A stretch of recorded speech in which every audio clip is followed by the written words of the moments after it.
اعوذ باللہ من الشیطان الرجیم بسم اللہ الرحمن الرحیم۔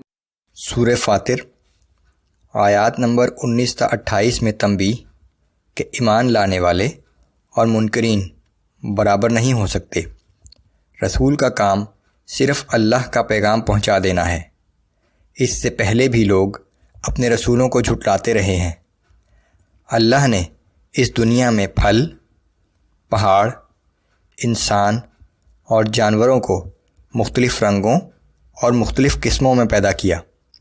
یہ سب چیزیں اللہ کی قدرت کی نشانیاں ہیں، لیکن ایمان صرف وہی لوگ لائیں گے جن کے اندر علم و معرفت کی روشنی ہے۔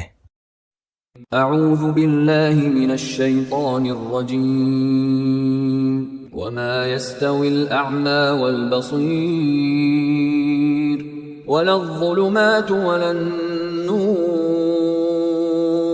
ولا الظل ولا الحرور۔ اندھا اور آنکھوں والا برابر نہیں ہو سکتے، اور نہ ہی تاریکی اور روشنی، اور نہ ہی سایہ اور دھوپ برابر ہیں۔ وما يستوي الاحياء ولا الاموات۔ اسی طرح زندہ اور مردہ برابر نہیں ہو سکتے۔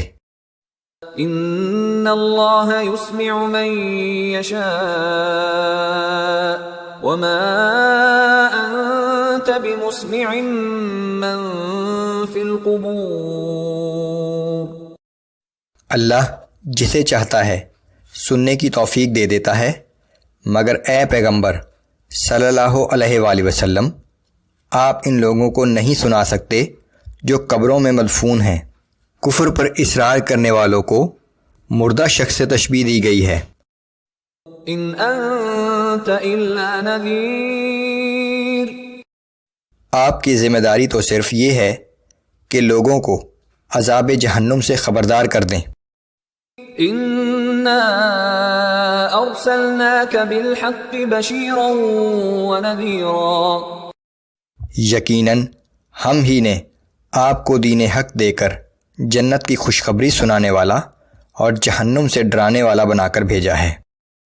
وَإِن مِّنْ أُمَّةٍ إِلَّا خَلَا فِيهَا نَذِيرٌ۔ اور کوئی امت ایسی نہیں گزری جس میں کوئی متنبہ کرنے والا رسول نہ آیا ہو۔ وَإِن يُكَذِّبُوكَ فَقَدْ كَذَّبَ الَّذِينَ مِن قَبْلِهِمْ۔ اور اگر یہ لوگ آپ کو جھٹلاتے ہیں تو یہ نئی بات نہیں، ان سے پہلے لوگ بھی اپنے رسولوں کو جھٹلا چکے ہیں۔ جاءتهم رسلهم بالبينات وبالزبر وبالكتاب المنير۔ حالانکہ ان لوگوں کے پاس ان کے رسول معجزات، صحیفے اور روشن کتابیں لے کر آئے تھے۔ ثم اخذت الذين كفروا فكيف كان نكير۔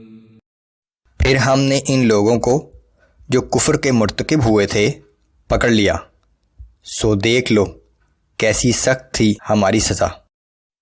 أَلَمْ تَرَ أَنَّ اللَّهَ أَنزَلَ مِنَ السَّمَاءِ مَاءً فَأَخْرَجْنَا بِهِ ثَمَرَاتٍ مُخْتَلِفًا أَلْوَانُهَا۔ کیا تم لوگوں نے نہیں دیکھا کہ اللہ ہی آسمان سے پانی نازل کرتا ہے، پھر ہم اس کے ذریعے مختلف رنگوں کے پھل پیدا کرتے ہیں۔ وَمِنَ الْجِبَالِ جُدَدٌ بِيضٌ وَحُمْرٌ مُخْتَلِفٌ أَلْوَانُهَا وَغَرَابِيبُ سُودٌ۔ اور اسی طرح پہاڑوں میں بھی مختلف رنگ ہیں، کوئی سفید ہے تو کوئی سرخ، اور ان میں سے بعض گہرے سیاہ ہیں۔ وَمِنَ النَّاسِ وَالدَّوَابِّ وَالْأَنْعَامِ مُخْتَلِفٌ أَلْوَانُهُ كَذَلِكَ۔ اور اسی طرح انسانوں، جانوروں اور مویشیوں میں بھی مختلف رنگ ہیں۔ یہ سب اللہ کی قدرت کی نشانیاں ہیں۔ إِنَّ انما يخشى الله من عباده العلماء. اللہ تعالیٰ سے بس اس کے وہی بندے ڈرتے ہیں جو اس کی قدرت و عظمت کا علم رکھتے ہیں. ان اللہ عزیز غفور. بے شک اللہ بڑا زبردست لیکن بہت مغفرت کرنے والا ہے.